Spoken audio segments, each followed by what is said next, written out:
தற்போது கிடைத்துள்ள முக்கிய செய்தியை பார்த்து வருகிறோம்.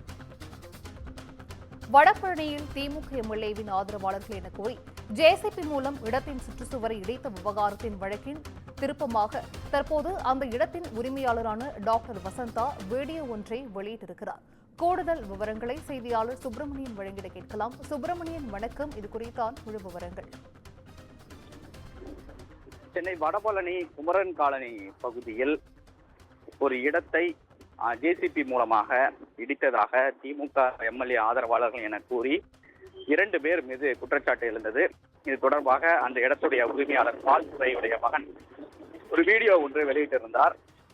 அந்த வீடியோவில் எம்எல்ஏ ஆதரவாளர்கள் என்று கூறி இவர்கள் இடத்தை ஆக்கிரமிக்க முயற்சி செய்தார்கள். அது மட்டுமல்லாமல் தாங்கள் இந்த இடத்தில் லீஸில் இருப்பதாகவும் அவர் வீடியோ வெளியிட்டிருந்தார். இந்த வீடியோ தொடர்பாக விருகம்பாக்கம் போலீசில் புகார் அளிக்கப்பட்டிருந்தது.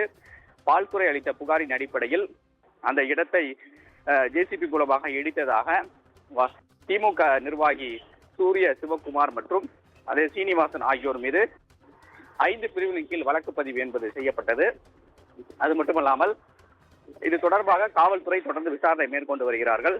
இதற்கிடையில் இந்த வழக்கில் திடீர் திருப்பமாக இந்த இடத்துடைய உரிமையாளராக இருக்கக்கூடிய டாக்டர் வசந்தா என்பவர் ஒரு வீடியோ ஒன்றை வெளியிட்டிருக்கிறார்.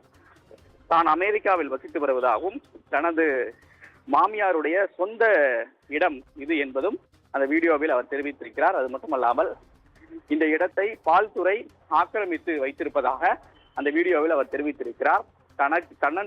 தன் மீது அவர் பால்துறை மீது பல்வேறு புகார்கள் அளித்ததில் எந்த ஒரு நடவடிக்கையும் எடுக்கப்படவில்லை என்றும் அவர் தெரிவித்திருக்கிறார். மேலும் இந்த இடத்தை தொடர்பான முழு பவர் பெற்ற அதிகாரம் வழக்கறிஞரும் மற்றும் திமுக நிர்வாகியா இருக்கக்கூடிய சூரிய சிவகுமாருக்கு தான் அளித்திருப்பதாகவும் அதன் அடிப்படையில் தான் இந்த வழக்கு விசாரணை நடந்து வருவதாகவும் அந்த வீடியோ மூலமாக தனது விளக்கத்தை அவர் அளித்திருக்கிறார். விவரங்களை வழங்கியமைக்கு நன்றி சுப்பிரமணியன்.